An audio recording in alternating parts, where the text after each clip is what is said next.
Alors, ce que l'on voit dans cette vidéo est la chose suivante.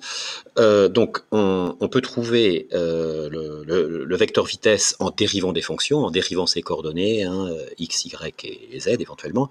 Mais aussi, on peut trouver le vecteur vitesse, hein, ses caractéristiques, hein, sa direction, son sens, sa valeur, sans dériver de fonction.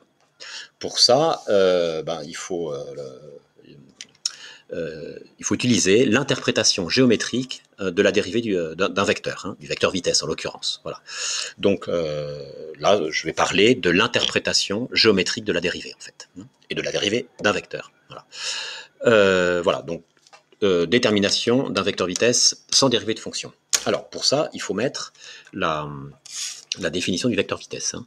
Donc, je commence par mettre la définition du vecteur vitesse. V égale, alors je l'écris avec cette notation-là, hein, d de OM, hein, on a vu qu'on pouvait l'écrire comme ça, d de OM sur dt.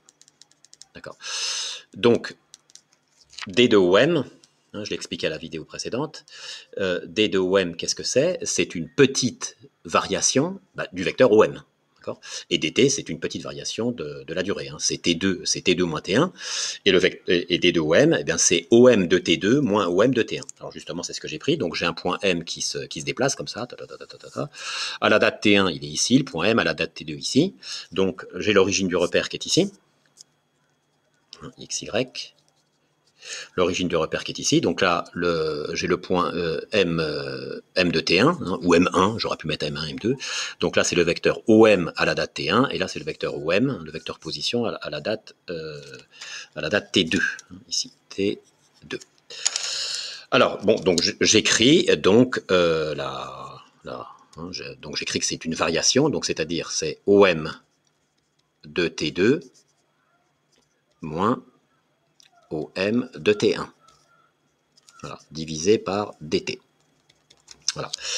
Alors, une différence de vecteur. Alors, qu'est-ce que ça veut dire une différence de vecteur? Alors, géométriquement, hein, une différence de vecteur, c'est une somme de vecteurs. Hein, c'est-à-dire, c'est égal à la somme du vecteur OM de T2 plus l'opposé du vecteur OM de T1. Je fais une somme vectorielle. Là, le signe plus, ça veut dire qu'on met les flèches bout à bout. Alors, au bout de la flèche OM de T2, eh bien, je vais mettre la flèche, l'opposé du vecteur OM de T1. Donc, OM de T2, il est ici. Hein, c'est cette flèche-là. Eh bien, donc, il faut que je mette bout à bout eh bien, l'opposé de cette flèche-là. Donc, cette flèche-là, mais dans ce sens-là. Donc, je vais la mesurer. Donc, je crois que j'ai pris 7 cm. Donc ça fait 7 cm. Alors je la mets au bout, mais parallèlement, il faut que la direction soit la même. Voilà, comme bon à peu près, voilà, comme ça. Bon, je suis à peu près. Hein.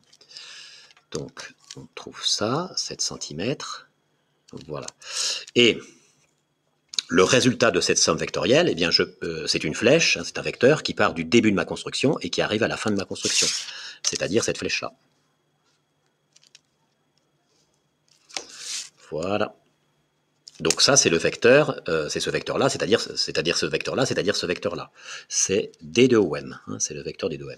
Alors il va de soi que ce vecteur D de OM, c'est la même flèche, je peux la mettre ici. Hein, ça correspond à ce vecteur-là, on a un parallélogramme là. Hein, D de OM. Voilà. Donc si vous voulez, là, je viens de trouver, alors, qu'est-ce que je viens de trouver là? Le vecteur vitesse, hein, je cherche le vecteur vitesse. Alors, je cherche sa direction, son sens et sa valeur. Eh bien, ce vecteur vitesse est donné par ça. Eh bien, c'est un vecteur, hein, c'est ce vecteur-là divisé par une durée. Mais ce vecteur-là me donne déjà la direction et le sens. Donc, je sais que la direction, elle est tangente à la trajectoire et le sens dans le sens du mouvement. Donc, j'ai déjà trouvé 2 caractéristiques sur 3. Maintenant, il faut que je trouve la norme. Eh bien, tout simplement, la norme, comment on fait? Eh bien, alors, donc, la valeur. Hein. La valeur, c'est la norme. Donc, la norme du vecteur vitesse, c'est égal à la norme de d de OM sur dt. Donc, concrètement, c'est la norme de ce vecteur-là divisé par dt. Alors comment on trouve la norme de cette vecteur-là? Donc c'est une distance. Hein. Donc j'ai une certaine distance. Donc là il faut mesurer cette distance-là.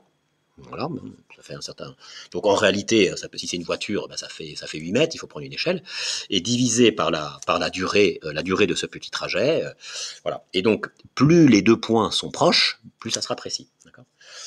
Voilà, donc voilà, j'ai trouvé la norme, hein. Donc j'ai trouvé la direction, le sens et la valeur. Alors concrètement, pour que ce soit un petit peu plus concret quand même, cette histoire de norme, eh bien expérimentalement, on peut s'en approcher.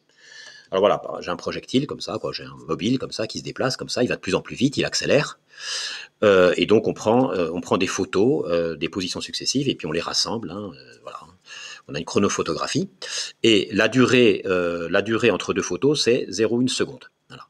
Donc on peut demander à trouver la valeur de la vitesse sur ce point-là, hein, pour ce point-là. Donc on applique cette définition. Hein.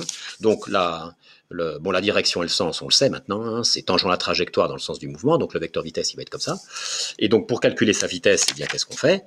Donc on écrit donc la vitesse. Alors c'est environ égal, puisque là ça tend pas vers 0. Hein. Donc c'est environ égal à la distance. Alors j'écris ça comme ça, m1, m2 divisé par delta t par taux, hein, divisé par taux. Voilà.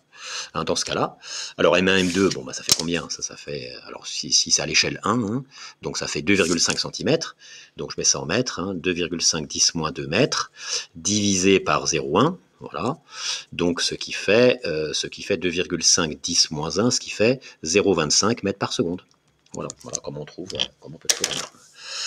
Donc voilà, détermination d'un vecteur vitesse sans dériver une fonction.